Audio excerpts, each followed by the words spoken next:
दोस्तों जियो financial service की बात करें तो स्टॉक के अंदर आज गिरावट देखने को मिली है। अब गिरावट के पीछे सबसे बड़ी वजह बाजार में तूफानी गिरावट। आज ज़बरदस्त बाजार गिरा और साथ में अगर आप देखें तो फाइनेंशियल सेक्टर भी गिरा। लेकिन इसके बीच में जियो फाइनेंशियल से काफ़ी अच्छी अपडेट निकल के आ रही है।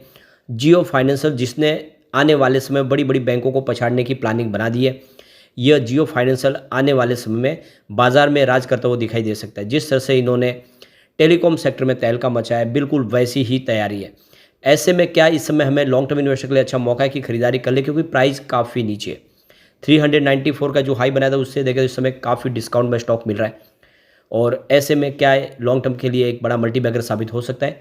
समझने की कोशिश करेंगे, फंडामेंटली कंपनी कितनी मजबूत है उसको भी समझेंगे इस वीडियो के माध्यम से।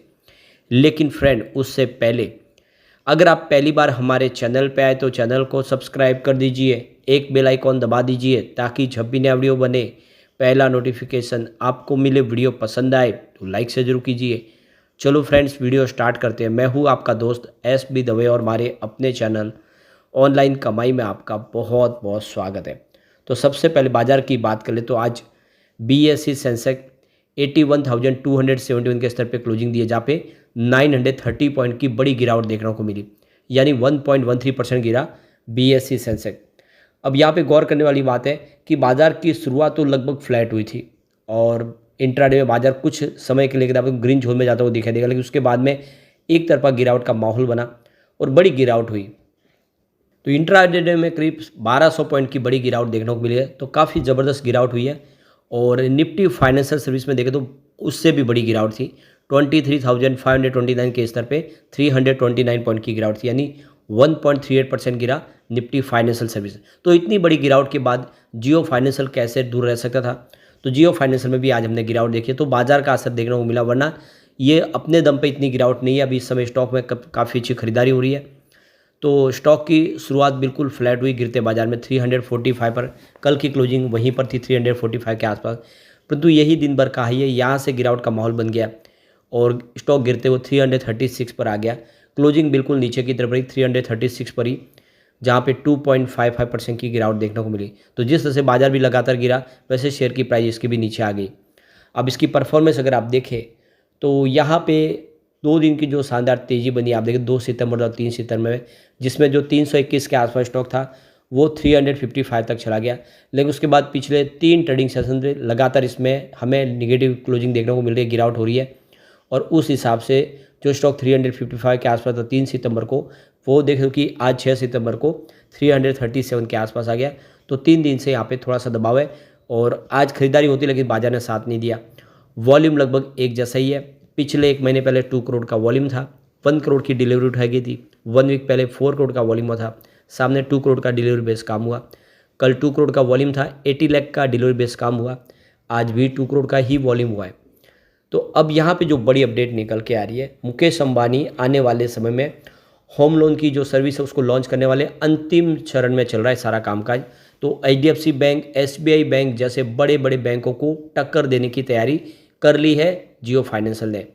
तो मुकेश अंबानी की कंपनी जियो फाइनेंशियल सर्विस ने अपने गैर बैंकिंग वित्तीय कंपनी यानी NBFC जियो फाइनेंस के माध्यम से एक बड़ी अनाउंसमेंट की है। कंपनी होम लोन की सेवा लॉन्च करने के अंतिम चरण में है, जो वर्तमान में बीटा ट्रायल के फेज़ में, यानी टेस्टिंग शुरू हो चुकी है। इसके साथ ही कंपनी और भी कुछ प्रोडक्ट लॉन्च करने जा रही है, जिसमें आप देखें तो लोन अगेंस्ट प्रॉपर्टी और देख सकते हो कि सिक्योरिटी बेस्ड लोन, जिसमें म्यूचुअल फंड के माध्यम से भी आप लोन ले सकते हैं। ऐसी सेवाएं भी कंपनी शुरू करने जा रही है। तो देख सकते हो कि कंपनी की जो एनुअल जनरल मीटिंग थी उसके दौरान हितेश सेठिया की तरफ से शेयर होल्डर को बताया गया है कि हम लोन लॉन्च करने के अंतिम चरण में, हम होम लोन बहुत जल्द लॉन्च करने जा रहे हैं। वर्तमान में बीटा चरण में है, यानी अब टेस्टिंग चल रही है और जल्दी ये प्रोडक्ट आपके सामने होंगे। तो जियो फाइनेंस लिमिटेड ने पहले ही आप देखें तो जो सुरक्षित लोन जैसे उत्पाद, supply chain financing, mutual fund जैसे लोन ऑलरेडी बाजार में पेश कर दिया। तो दूसरे जो लोन के सेगमेंट में तो कंपनी आ चुकी है, लेकिन अब कंपनी जल्द ही होम लोन सेगमेंट में भी आएगा, जो काफ़ी बड़ा मार्केट है और जिसमें बहुत सारा बेनिफिट हो सकता है।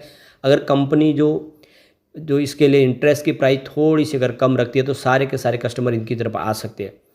तो ये एक बहुत बड़ा इनके लिए गेम चेंजर साबित हो सकता है डिसीजन। हाल में ही जियो फाइनेंशियल सर्विस को रिजर्व बैंक ऑफ इंडिया की तरफ से इन्वेस्टमेंट कंपनी यानी कोर इन्वेस्टमेंट कंपनी का सर्टिफिकेट मिल चुका है, यानी कंपनी अब CIC के रूप में काम करने की मंजूरी RBI ने दे दी है। तो अब देख सकते हो कि जियो फाइनेंस आने वाले इसमें बहुत सारे बिजनेस शुरू करने जा रही है, जिसमें बीमा, broking, payment, banking, payment platform जैसी सेवाएं कंपनी शुरू करने जा रही है। तो ये आने वाले समय जियो फाइनेंशियल को बहुत तेज़ी से ऊपर लेके जा सकते हैं। तो एक्चुअल में ये गिरावट में एक अच्छा मौका है खरीदारी का। अब यहाँ पे फंडामेंटली कंपनी कितनी मजबूत है, इसके पॉजिटिव और नेगेटिव पहलू के माध्यम से समझते हैं। तो पहला पॉइंट यहाँ पे पॉजिटिव और वो है एनुअल रेवेन्यू, जिसमें 4036.22% की ज़बरदस्त जंप देखने को मिली है, जो लास्ट ईयर 1854.68 करोड़ के आसपास था। तो सेक्टर के मुकाबले इसका प्रदर्शन बहुत शानदार रहा है। दूसरा पॉइंट भी यहाँ पे पॉजिटिव और वो है क्वार्टरली रेवेन्यू, जिसमें 0.89% की वृद्धि देखने को मिली है, जो ईयर ऑन बेसिस पे 417.82 करोड़ के आसपास रहा है, जो सेक्टर के मुकाबले में ठीक है। इसके अलावा तीसरा पॉइंट भी पॉजिटिव वो है एनुअल नेट प्रॉफिट, जिसमें 5034.56% की ज़बरदस्त जंप देखने को मिल रही है, जो लास्ट ईयर 1604.55 करोड़ के आसपास रहा। इसके बाद अगला पॉइंट निगेटिव वो है क्वार्टरली नेट प्रॉफिट, जिसमें 5.81% की गिरावट देखने को मिल रही है, जो ईयर ऑन बेसिस पे 312.63 करोड़ के आसपास रहा है। तो ये एक पॉइंट यहाँ पे निगेटिव बना है। और दूसरा पॉइंट भी यहाँ पे निगेटिव है, वो है स्टॉक की प्राइस, जो 32.23% ही आपको तेज़ी से आगे बढ़ता हुआ दिखाई देगा, जबकि इसके सेक्टर का प्रदर्शन ठीक ही रहा है। एक पॉइंट और निगेटिव और वो है प्राइस टू अर्निंग रेशियो, यानी इसका P रेशियो काफ़ी ज़्यादा है, 135.16 के आसपास है, जबकि जो सेक्टर का P रेशियो वो 20.65 के आसपास है।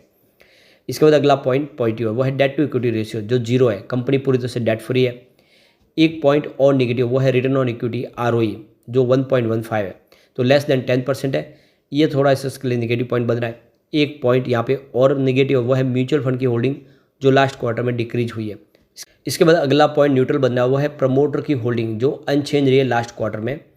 इसके बाद अगला पॉइंट पॉजिटिव है, वो है इंटरेस्ट कवरेज रेशियो, जो 151.82 है, यानी हायर देन 1.5 है। इसका मतलब कंपनी अपने जो भी इंटरेस्ट पेमेंट है उसको आराम से चुका सकते हैं, कोई चिंता की बात नहीं है। एक और पॉजिटिव पॉइंट है, वो है प्रमोटर जीरो प्लेस शेयर, यानी प्रमोटर का कोई भी गिरवी शेयर नहीं है। तो यहाँ पे पॉजिटिव पॉइंट की अगर हम बात कर ले तो आपको टोटल 6 पॉजिटिव पॉइंट दिखाई देंगे, ये आप समझ सकते हो। और अगर हम बात कर लें निगेटिव पॉइंट की, तो वो आपको यहाँ पे 5 दिखाई देंगे। तो फिलहाल पॉजिटिव पॉइंट 6 है, निगेटिव पॉइंट यहाँ पे आपको 5 दिखाई देंगे और एक न्यूट्रल पॉइंट है। यानी एक तरह से देखें तो पलड़ा लगभग सेम है, पर पॉजिटिव पॉइंट का थोड़ा सा भारी है। तो ऐसे में कोई चिंता की ज़्यादा बात नहीं है। कुछ डील हुई, उन डील की तरफ चलते हैं। तो सुबह 9:15 पर 345 की प्राइस से 1,02,000 शेयरों की खरीदारी हुई। फिर 9:37 पर 341 की प्राइस से 1 लाख शेयरों की एक बिकवाली हुई। तो फिर 10:06 पर 337 की प्राइस से 2,88,000 शेयरों की एक बिकवाली और हुई। और 10:07 पर 336 की प्राइस से 2 लाख शेयरों की एक बिकवाली और हुई। तो फिर 10:07 पर उसी समय 337 की प्राइस से 2,35,000 शेयरों की शानदार खरीदारी हुई। और फिर 10:22 पर 337 की प्राइस से 1,71,000 शेयरों की एक बड़ी बिकवाली हुई। तो फिर 10:23 पर 337 की प्राइस से 1,36,000 शेयरों की एक बिकवाली और हुई। तो देख सकते हो कि बाजार में गिरावट की वजह से यहाँ पर भी बिकवाली हुई, लेकिन इस गिरावट का फायदा उठा के कुछ बड़े फंड हाउस जम के खरीदारी भी कर रहे हैं। ये एक अच्छा मौका है। वैसे कम्युनिटी सेंटीमेंट स्टॉक थोड़ा सा देखें तो इस समय निगेटिव बना हुआ, क्योंकि 43% बाई की कॉल है तो सामने 57% सेल की कॉल है। कुछ गिरावट हो सकती है, लेकिन कोई चिंता की बात नहीं। जितना डिप में मिले इसी स्टॉक में खरीदारी करिए, इसकी शुरुआत है। आने वाले समय ये कई नए कीर्तिमान स्थापित कर सकता है। लेकिन फ्रेंड, कोई भी इन्वेस्टमेंट करने से पहले अपने फाइनेंशियल एडवाइस बड़े ले ले या अपना खुद का रिसर्च करें, क्योंकि मैंने वीडियो आपके एजुकेशनल पर्पज़ के लिए ही बनाया। वीडियो पसंद आए तो लाइक से जरूर कीजिए और चैनल को सब्सक्राइब कर दीजिए। Thank you friends.